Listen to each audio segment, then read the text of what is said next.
असदुद्दीन ओवैसी ने पीएम मोदी पर उठाए सवाल। ओवैसी ने मोदी सरकार से पूछे 11 तीखे सवाल। नहीं मिला एक का भी जवाब। नमस्कार, न्यूज बीन देख रहे हैं आप सभी के साथ मैं हूं शालू शर्मा। संसद में अविश्वास प्रस्ताव पर 3 दिन चर्चा हुई। चर्चा के दौरान विपक्ष के तमाम नेताओं ने मोदी सरकार पर सवाल दागे। चर्चा के तीसरे दिन प्रधानमंत्री नरेंद्र मोदी ने जवाब दिया। करीब 2 घंटे से ज्यादा के अपने भाषण में तमाम मुद्दों का जिक्र किया। अब एआईएमआईएम सांसद असदुद्दीन ओवैसी ने कहा है कि उन्होंने संसद में 11 सवाल उठाए, जिनमें से एक का भी जवाब नहीं मिला। ओवैसी ने ट्विटर पर एक अखबार की कटिंग शेयर करते हुए लिखा, मैंने 11 सवाल उठाए, उनमें से पीएम नरेंद्र मोदी की तरफ से एक का भी जवाब नहीं मिला। मुसलमानों के खिलाफ हेट क्राइम की निंदा करने से उनका इनकार हमें वो सब कुछ बताता है जो हमें जानना चाहिए। चीन पर एक शब्द भी नहीं कहा। क्या ऐसा इसलिए है क्योंकि वो अपने पुराने दोस्त शी जिनपिंग से दोबारा मिलने की योजना बना रहे हैं? अविश्वास प्रस्ताव पर चर्चा के दौरान सांसद असदुद्दीन ओवैसी ने मोदी सरकार पर कई शब्द बाण छोड़े। ओवैसी ने मोदी सरकार के विरोध में 11 पॉइंट में अपनी बात सामने रखी। संसद में अपने भाषण के दौरान कहा कि हाल के दिनों में हमारे मुल्क में ट्रेन में एक वर्दीपोश दहशतगर्द ने अपने सीनियर मीणा साहब का कत्ल करने के बाद ट्रेन के कंपार्टमेंट में जाकर नाम पूछकर चेहरे पर दाढ़ी देखकर उनका कत्ल कर दिया। उसके बाद उसने कहा कि इस देश में रहना है तो मोदी को वोट देना होगा। मैं हुकूमत से जानना चाहूंगा कि ये कट्टरपंथ की बेहतरीन मिसाल नहीं है। अगर है तो सरकार इस पर क्या करेगी? ओवैसी ने अपने दूसरे पॉइंट में प्रधानमंत्री से कहा है, कहां गया इस हुकूमत का ज़मीर जब नूह में 750 इमारतों को गिरा दिया गया? इसलिए क्योंकि वो मुसलमान थे, वो पूरे के पूरे लीगल थे। इसलिए पंजाब हरियाणा हाईकोर्ट ने कहा कि ये जातीय संहार की कोशिश है।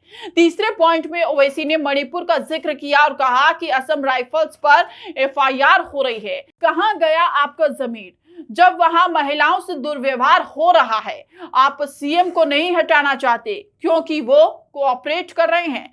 हरियाणा और मणिपुर के सीएम के लिए किसी शायर ने लिखा है, कुर्सी है तुम्हारी जनाजा तो नहीं, कुछ कर नहीं सकते उतर क्यों नहीं जाते? आपका जमीर उन ताबूतों में कहां खो गया जहां 50,000 लोग बेघर हो गए? ओवैसी का चौथा पॉइंट हिजाब को लेकर था। उन्होंने कहा कि हिजाब को एक मसला बना दिया गया और मुस्लिम बच्चों को तालीम से महरूम कर दिया गया।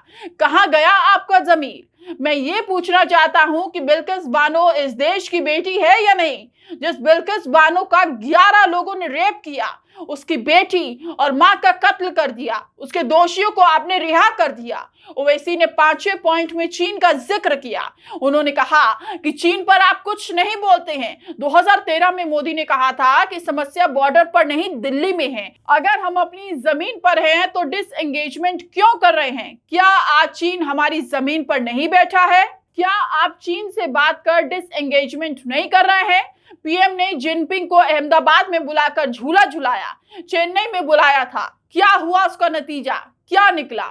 इसके बाद ओवैसी ने देश में बढ़ती महंगाई, एनीमिया, कुलभूषण जाधव की रिहाई पर बोला। उन्होंने कहा देश में महंगाई, बेरोजगारी काफी ज्यादा है, महिलाओं में एनीमिया काफी ज्यादा है। कुलभूषण जाधव पर बोलते हुए उन्होंने कहा कि कुलभूषण जाधव पाकिस्तान में हैं, आप क्यों भूल गए? देश में क्यों नहीं लाते? कतर में 8 नेवी अधिकारी 1 साल से जेल में हैं, आप नहीं ला सके। इसके बाद ओवैसी ने places of worship act, uniform civil code, minority welfare का बजट कम करना, पसमानदा मुस्लिम और गोरक्षक मोनू मानेसर तक का जिक्र किया। गोरक्षक मोनू मानेसर का जिक्र करते हुए ओवैसी ने कहा जो गोरक्षक है, जिसका नाम मोनू है, वो आपके लिए मोनू डार्लिंग बन गया है। उसे कहें क्विट इंडिया। आप तुष्टीकरण की राजनीति कर रहे हैं, हिंदुओं में हथियार बांट रहे हैं, यह देश के लिए खतरनाक है। आप जो सियासत कर रहे हैं इससे देश को नुकसान होगा। क्या देश बड़ा है या हिंदुत्व?